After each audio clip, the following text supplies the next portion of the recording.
5월 19일 오늘이 그 부처님 오신 날입니다. 오늘은 그 수원에 그 나이석거리라고 있는데요. 나이석거리에 나왔습니다. 그래서 그 나이석은 우리나라 그 최초의 서양 화가입니다. 그러니까 우리나라 미술사에 중요한 그런 이름이죠. 나이석은 1896년 수원에서 태어났다고 하니까 동학농민혁명이 1894년에 동학농민혁명이 발발했거든요.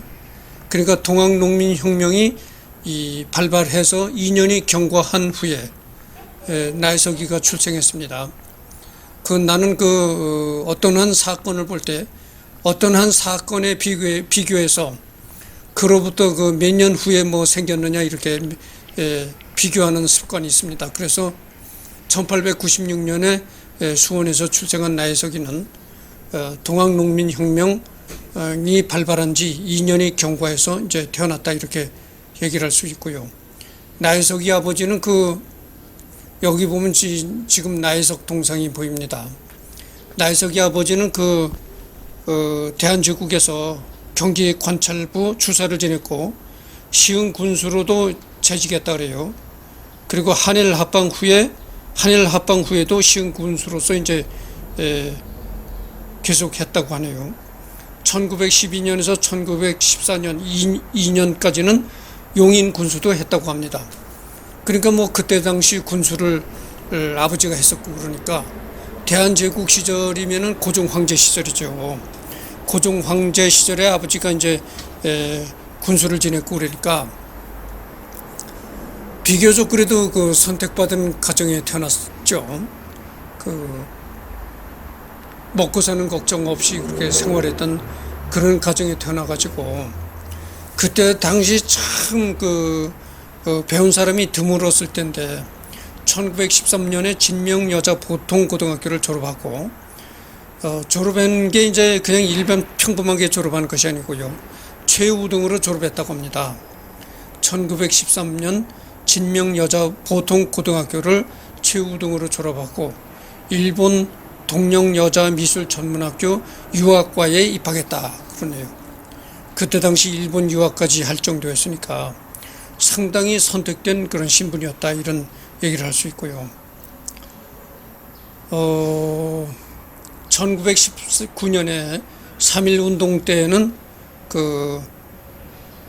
이화학당 학생 만세 사건 이를 주동한 혐의로 5개월간 감옥 생활도 했다고 하네요. 그리고 1920년 4월에는 친오빠가 소개해서 만난 김의영과 1920년 4월 정동예배당에서 결혼식을 올렸다고 합니다. 정동예배당은 이제 서울에 있는 예배당이죠. 그래서 하여튼 조선 여성 최초로 경성일보 내청각에서 유화 개인전을 했다고 합니다. 그리고 1926년에는 남편 김의영과 프랑스 파리로 여행을 떠났다고 하네요. 그러니까 대단하지 않습니까? 1926년엔 말이죠. 프랑스란 나라가 어디가 붙었는 줄도 모르는 사람이 전부였던 그런 시절이었습니다. 그러게 그런 시절에 벌써 프랑스 파리로 여행을 했다는 것은 상당히 아주 사회적으로 대단한 신분이죠. 생각을 해보세요. 나는 2021년도를 살고 있는 사람이라도 해외여행을 못한 사람인데 1926년에 벌써 남편과 함께 프랑스 파리로 유럽 여행을 했다는 것은 대단한 신분이라는 걸 말해주는 것입니다. 근데 여기서 프랑스 파리로 여행을 갔다가 거기서 최린이라는 그런 남자를 만났어요. 최린이라는 남자와 눈이 맞아가지고 혼의 정사를 치릅니다. 그래서 그런 연유로다가 김의영과는 이혼을 합니다. 그리고 나혜석이는 말년이 참 안 좋았는데요. 늙어서 길에서 무연고자로 죽었습니다. 그러니까 지금으로 말하면 노숙자와 같은 그런 그렇게 이제 길거리에서 죽었다는 겁니다. 아무도 뭐 거들떠보지 않고, 그래서 노숙자처럼 이제 무연고자로 생을 마감했다 겁니다. 그래서 나혜석이가 프랑스 파리에서 체린이라는 남자와 바람을 피지 않았었다면은 아마 김의영과도 이혼하지 않았고 말년이 좋았을 것이다, 이렇게 생각을 해봅니다. 가성적으로 생각을 해보는 것이죠. 근데 하여튼 그렇습니다. 그래서 여기 보면 소녀상이 보이는데, 이 소녀상이 참 인기죠.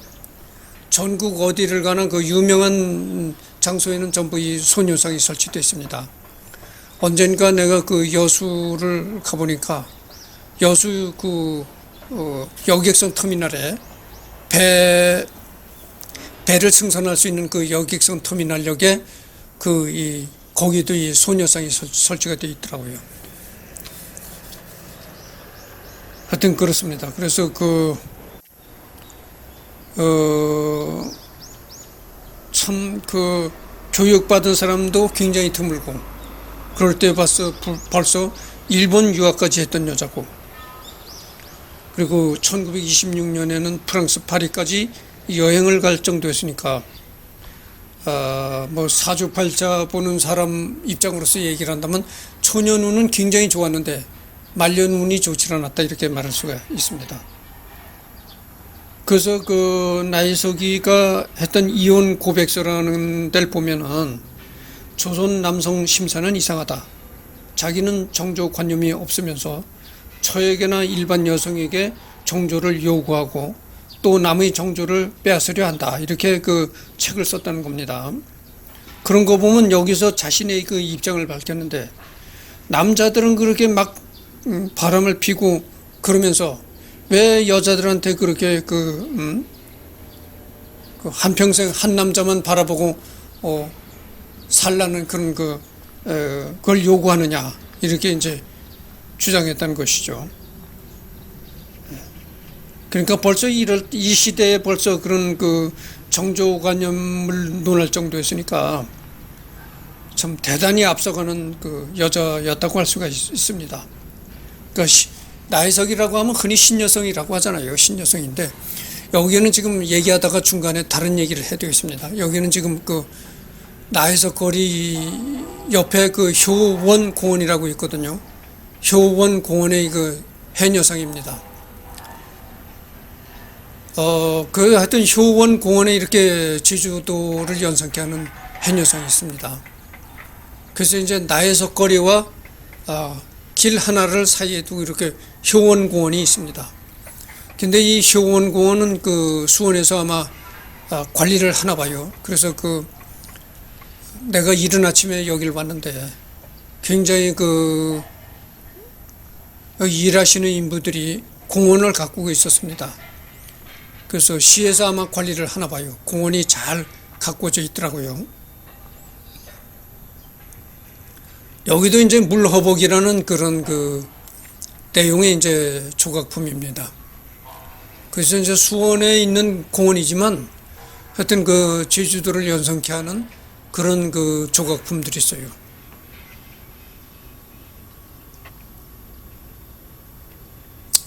그래서 하여튼 오늘의 주된 목적은 나혜석 거리니까 나혜석에 관해서 좀 더 얘기를 해드리겠습니다.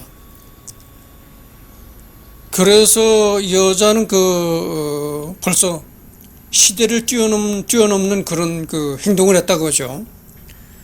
모두가 공부를 안 하던 그런 시기에 벌써 일본 유학을 했었고, 모두가 파리라는 프랑스라는 나라가 어디가 붙어 있는지도 모르던 그런 시절에 벌써 프랑스 파리 여행을 했고, 그리고 여자라는 것은 한 번 결혼하면 일부 종사다.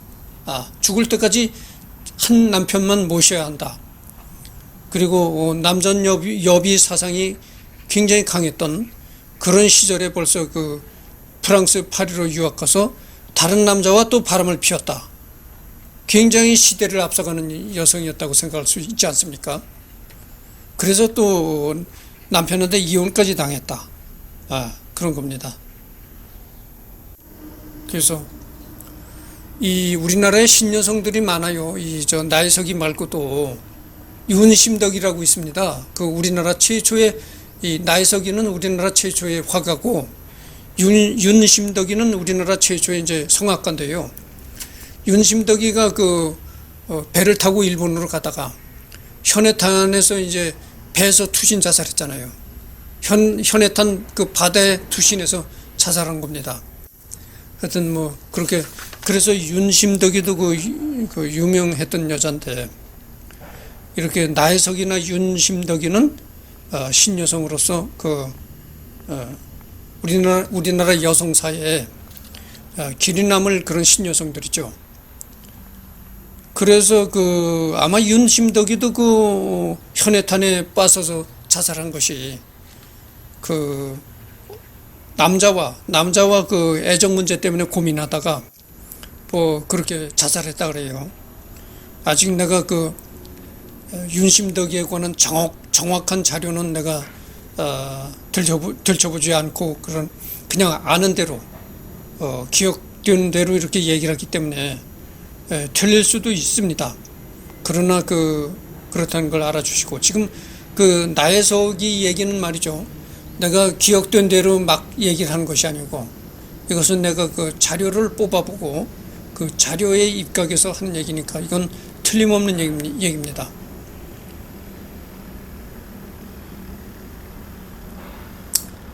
그래서 원래는 그 나혜석 거리를 찍는 그런 것이 주목적이고 여기는 그 효원공원은 이제 부차적으로 온 겁니다. 여기 보이는 장면은 이제 그 효원공원 정문 앞입니다. 그러니까 여기 이제 정문이 이 수원성과학을 본뜬 그런 컨셉으로 제작이 되어 있습니다. 그래서 원래 그 목적은 나혜석 거리를 촬영하는 것이 주 목적이었고 나혜석 거리를 가보니까 나혜석이 동상 하나만 이렇게 설치되어 있어요. 그래서 그곳만 촬영하기에는 너무 시간이 너무 짧고 그래서 바로 옆에는 이제 효원 공원까지 이제 촬영하기로 했습니다. 그렇지 않고 좀 더 그 나혜석 거리가 좀 더 이제 촬영할 소재가 많았더라면은 거기서만 촬영을 했을 텐데 그 나혜석 동상 그거 빼고는 뭐 별게 없어요. 별 특별한 게 촬영할 만한 별게 없더라고요. 그래서 그 나혜석 거리 옆에 있는 효원 공원까지 촬영한 겁니다. 그래서 효원 공원도 보면 뭐 이렇게 조각상도 많고 그래요. 그래서 찍을만 하더라고요. 그래서 이제 효원 공원까지 이렇게 찍은 것입니다. 여기는 효원 공원 안에 있는 월화원이라는 그 중국풍의 그 정원입니다. 정원인데 그 건물 이런 게 이제 중국풍으로 만들어 놨어요. 이 정문이 그 중국풍으로 되어 있잖아요. 중국을 연상케 하는 그런 분위기로 만들었습니다. 하여튼 그래서 계단을 올라가 보죠.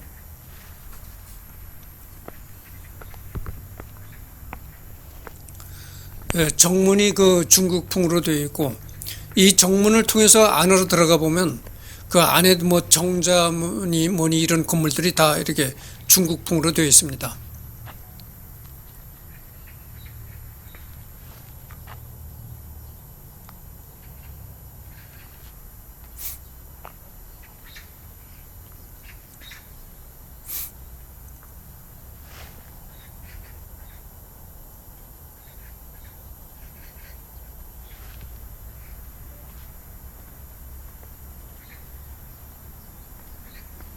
그래서 이제 그 정원 안으로 월화원 안으로 이제 들어가 보겠습니다. 쭉 이렇게 이제 길을 따라서 진행을 하겠습니다.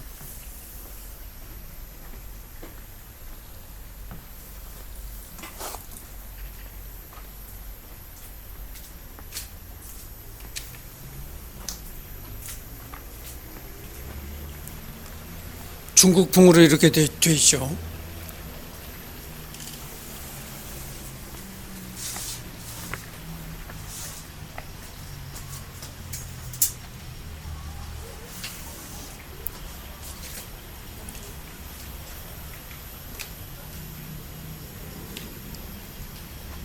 그래서 오늘은 부처님 오신 날이고, 그래서 그 사람들이 대부분 그 다른 곳으로 갈 겁니다. 아마 사찰이나 이런 곳으로 갈 것으로 예상되기 때문에 이곳은 좀 한산했어요. 이런 시간이라서도 그렇겠지만은 또 부처님 오신 날이라 거의 대부분의 사람들이 이제 사찰 이런 곳으로 이제 갔기 때문에 한산했습니다.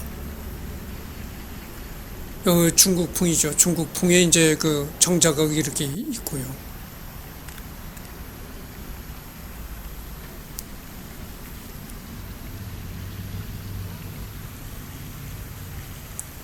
지금 내가 그 목이 약간 그 잠겨 있는 상태인데 하여튼 그렇습니다.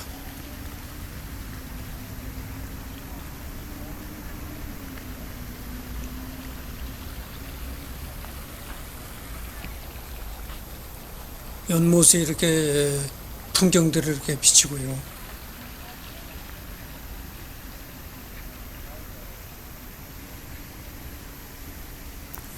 여기에 이제 도심에 있는 공원이기 때문에 굉장히 이제 차들이 번잡하게 다니는 그런 그 소리가 많이 납니다.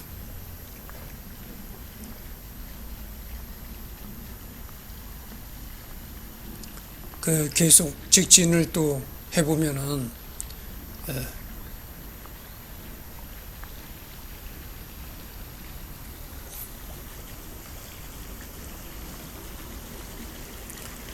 정원의 월화원이라는 그 정원의 전체적인 모습이고요.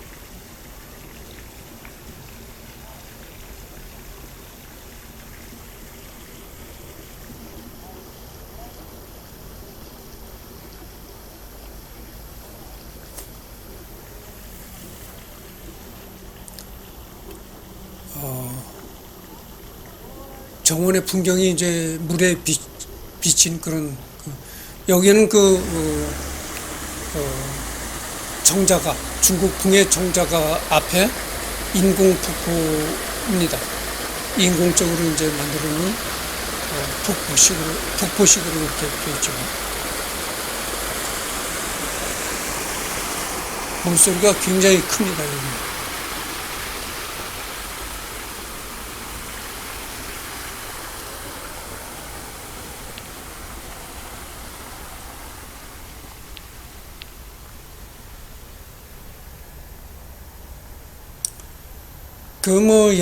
오늘은 부처님 오신 날이라서 그렇지 않았으면은 평상시에 여기 수원 시민들이 많이 오리라고 생각합니다. 여기가 도심의 휴식 공간이죠. 중국풍의 이제 건물입니다.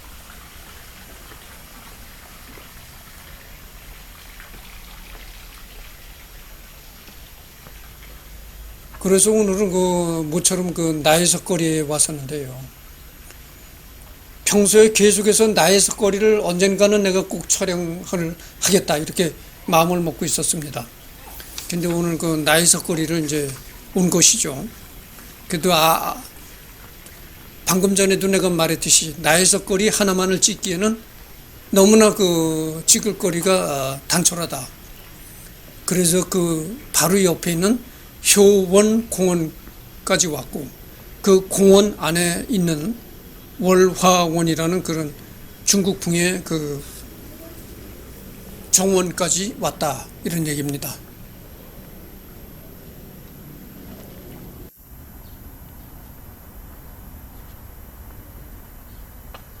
하여튼 그 이 월화원도 잘 꾸며 놨어요.